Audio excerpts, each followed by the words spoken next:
Buddhism, the fourth largest religion in the world, is derived from Hinduism and contains some of the same beliefs. Unlike Hinduism, Buddhism has a founder, Siddhartha Gautama, who lived in the 6th century BC and became known as the Buddha, or the Enlightened One. Importantly, the Buddha is not worshipped by Buddhists, or believed to be the embodiment of God. He is revered, not worshipped. As we'll see, Buddhism does not even have a concept of a creator God. Like Hindus, Buddhists believe in the process of samsara, and that even gods and goddesses are part of the cycle of death and rebirth.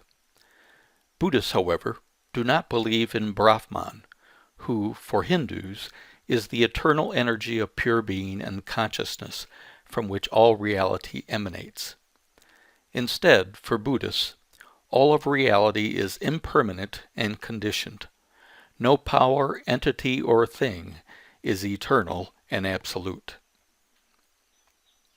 In Buddhism, what can be described as ultimate and unconditioned is the truth known as Dharma.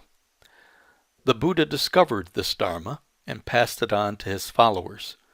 The core of Buddhism is for each person to learn and live this truth for themselves. No God is necessary, and no God can help you. The Dharma begins by knowing that everything in this world is impermanent, conditional, and interconnected. This is known as the doctrine of dependent co-arising. Every person, object, and event is caused and influenced by something else. While there is no God who sets things in motion or has a cosmic plan, neither is anything random. Everything that happens in the world has an effect on others and is likewise affected. We are all connected in an interrelated web. This means that unhappiness and trouble cause more unhappiness and trouble. Faithfulness to the truth brings benefit to the world. The truth is to be worshipped. The truth is the source of hope. The truth is a person's only refuge. There is no God to save or help a person. Rather, the truth is available for everyone.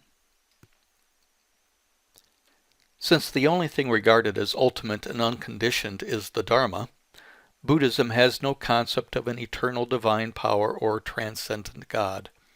What lies beyond reality is referred to instead as nothingness or emptiness. Beyond existence is emptiness. Nothingness and emptiness are not negative terms, however.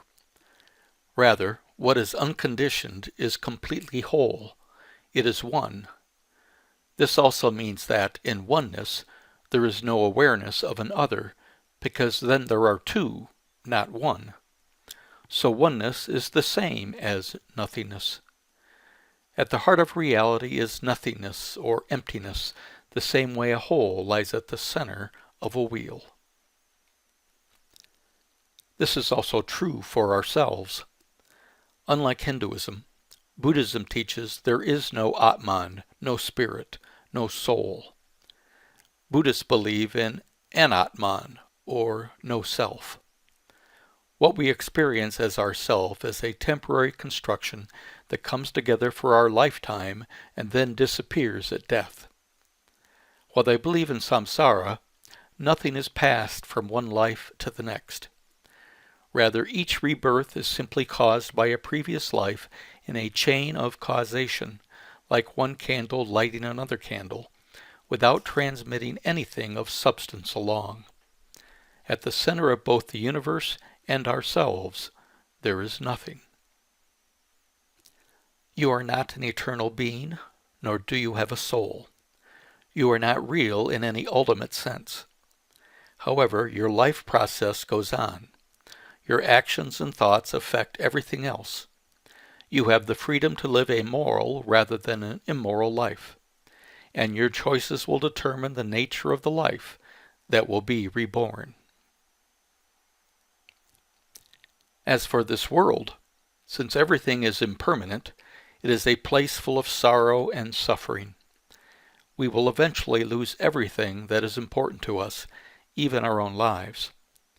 There is a constant sense of anxiety and fearfulness which we try to overcome by clinging to what we don't want to lose.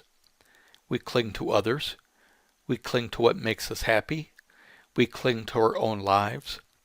But nothing can change the fact that we will lose them all. Eliminating sorrow and suffering and rising above the nature of reality is the goal of the Four Truths. The first truth states that human existence is suffering. The second truth states that the cause of suffering is clinging or desire. The third truth says that suffering is stopped by eliminating clinging and desire.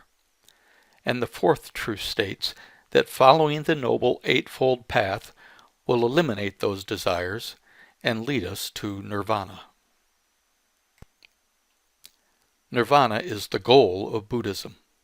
It is a state of complete freedom from conditionality and limitations and is achieved in this life.